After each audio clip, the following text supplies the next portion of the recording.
우리가 죽으면 어떻게 될까요? 대부분은 뭐 평화로운 안식? 아니면 심판? 이런 걸 생각하잖아요. 그런데 만약에 사후세계가 끝이 아니라 뭔가 새로운 시작, 그것도 엄청나게 거대한 프로젝트의 시작이라면 어떨 것 같으세요? 오늘 우리가 함께 살펴볼 이야기는요, 이 사후세계에 대한 우리 생각을, 정말 완전히 뒤집어버리는 아주 흥미로운 관점을 담고 있습니다.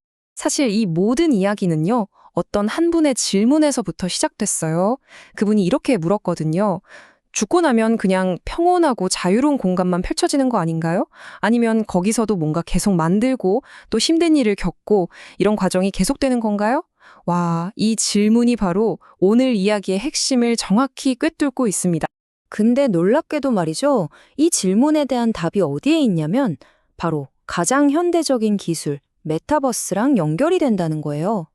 아니, 이 고대의 질문하고 최첨단 미래 기술이 대체 어떻게 만나는 걸까요? 지금부터 그 구조를 하나씩 하나씩 파헤쳐 보도록 하겠습니다. 자, 우리가 죽고 나서 무슨 역할을 하는지 알려면 먼저 우리가 지금 살고 있는 이 현실이 어떻게 생겨먹었는지 그 지도를 좀 알아야 해요. 이 가르침에 따르면 말이죠. 우주는 그냥 하나가 아니에요.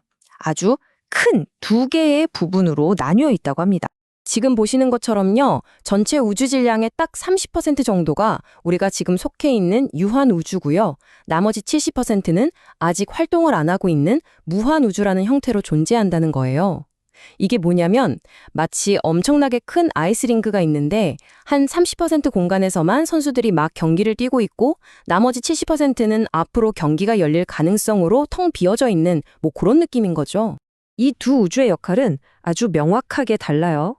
왼쪽에 있는 유한우주, 여긴 에너지가 막 활성화돼서 역동적으로 움직이는 곳, 그러니까 바로 우리의 훈련장인 셈이죠.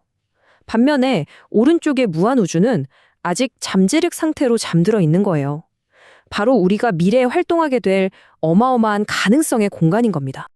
그러니까 우리가 지금 겪고 있는 모든 기쁨, 슬픔, 사랑, 분노, 이 모든 게 바로 이 30%짜리 활성화된 우주. 다시 말해, 거대한 우주적 교육장에서 벌어지고 있는 일이라는 거죠. 자, 그럼 이 교육장에서 훈련을 다 마치면 우린 어디로 가는 걸까요? 여기서부터 이야기가 진짜 스케일이 커집니다. 우리의 역할이 완전히 180도 바뀌게 되거든요. 이 가르침에서는요, 지구에서의 삶이 영원히 겪는 훈련의 마지막 단계라고 봐요. 뭐랄까, 일종의 졸업식 같은 거죠. 육신이라는 이 물질적인 옷을 벗고 나면 우리 영혼은 완전히 새로운 임무를 받게 된다는 겁니다. 그 과정이 이렇습니다. 먼저 지구에서 모든 훈련을 끝내고 육신을 벗어요. 그러면 일종의 대기 장소라는 곳으로 가게 되고요.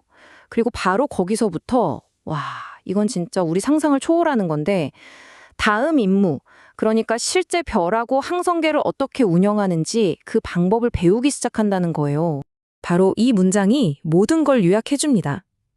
우리가 여기서 별처럼 빛나야 하는 이유는 저곳에 갔을 때 실제 별들을 운용할 수 있는 자가 되기 위함입니다. 우리가 이 땅에서 빛나는 삶을 살아야 하는 이유가 그 경험으로 얻은 지혜와 에너지로 진짜 우주의 별들을 관리할 자격을 얻기 위해서라는 거죠. 정말 스케일이 다른 비전 아닌가요?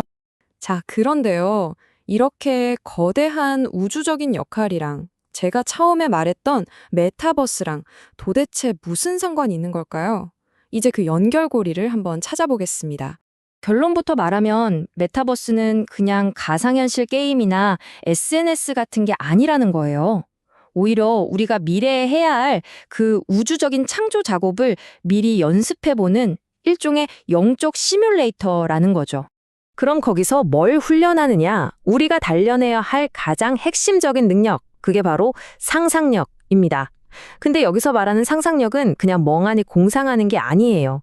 눈에 보이지 않는 아이디어를 현실로 만들어내는 영적인 힘, 그러니까 미래의 우주를 경영할 때 쓸 창조의 도구로 보는 거죠. 결국 이게 무슨 말이냐면요. 우리가 메타버스 안에서 세계를 만들고 경제 시스템도 실험해보고 새로운 문화를 창조하는 이 모든 활동들이 나중에 우리 영혼이 실제 우주에서 할 그 창조 작업을 위한 리허설이라는 뜻이에요. 그렇죠. 모든 위대한 일에는 연습이 필요하니까요. 자, 그럼 이 엄청난 우주적 창조를 위한 리허설, 그 첫 번째 무대는 어디일까요? 우리가 저 먼 별과 은하계를 만들기 전에 바로 지금, 바로 여기에서 완벽하게 창조해야 할 첫 번째 세계는 과연 뭘까요? 그 답은요, 놀랍게도 저 멀리 우주에 있는 게 아니라 바로 우리 주변에 있습니다. 우리의 첫 번째 창조 임무는 바로 우리 사회의 어른들을 향한 것이라고 합니다.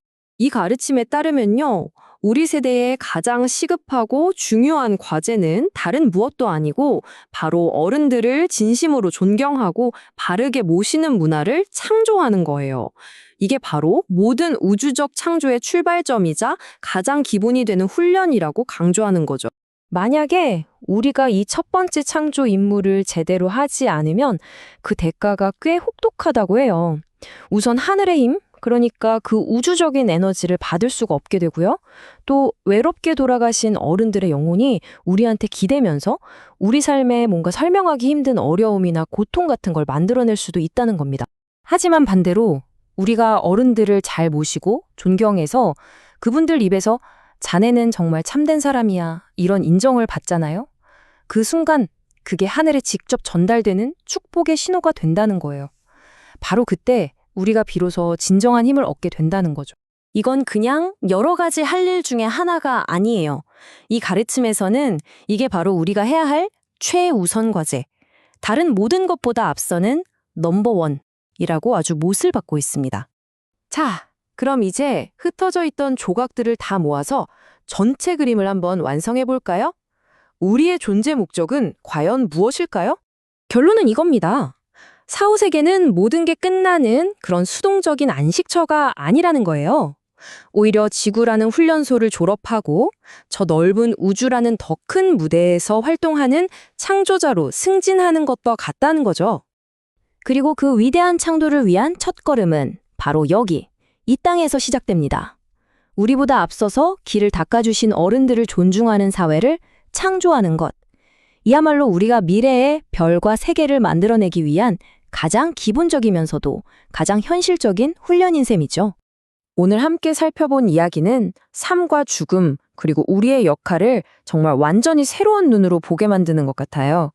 만약 이 삶이 정말 다음 단계를 위한 훈련장이라면, 그리고 우리의 진짜 본질이 창조자라면, 여러분은 지금 무엇을 창조하고 또 무엇을 위해 연습하고 계신가요?